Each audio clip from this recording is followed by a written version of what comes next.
So, ayan, dito tayo ngayon guys sa aking dashboard. Dahil may tanong si Madam, paano daw po maglagay ng caption sa crown seat? So, maybe yung ibig sabihin niya is yung party live. So, ang gagawin natin guys, so mag-live tayo.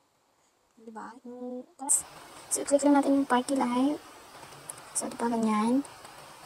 And then, hold party. And then, ayun guys. So, erase ko muna siya. Dahil meron na. So, ayun guys, ganito yung ating party live. So, ito yung mga crown seat. Ito yung may dilaw, yun yung pang babae. At yung mga gray, yung pang lalaki. Okay? Tapos, ang tanong ni Madam is, paano daw maglagay ng caption sa party live or crown seat, yung sabi niya. So, ang pipindutin mo, Madam, yung tatlong line dito sa baba. Diba? May line dyan sa baba, nasa right side. Walang ibang tatlong line dyan. So, pindutin mo lang yan. Ayan, yan ang lalabas guys, ha. And then, i-click mo yung text bubble. Ayan, may pagpipilian ka dyan, iba-ibang colors. So, ayan guys. Ayan, wala ako. Ayan siya guys, may pagpipilian. So, kung gusto mo yung yellow, or pink, or ano, i-click mo lang yan siya, pindutin mo lang. Ayan. So, automatic mapupunta yan doon sa ating bahay.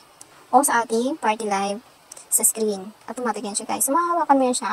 O, gaganyanin mo lang yan. Di ba? Gagalaw. So, i-press na mo yan anywhere. So, i-press na mo kung saan gusto mo. Okay? Tapos, pindutin mo yan siya kung gusto mong palitan ng kung anong gusto mong ilagay sa iyong party live or crown seat. Ganyan. Ayan. Pilcore 17 vlogs. So, ayan. For example, ganyan. Tapos, i-press lang natin siya dito. Ayan. Diba? Pwede mo na yung press na dito sa kabila. Dito. Pero usually, nasa gitna yan siya. Okay? So, I hope na nasagot ko yung tanong mo, Madam. And then, kung gusto mo namang alisin na siya, ayaw mo na, nagsasawa ka na. So, nakita mo yung, ito, delete yan. So, iganyan lang natin. Hahawakan lang natin siya. Tapos, pipindutin natin sa yung, delete to. Ayun, wala na.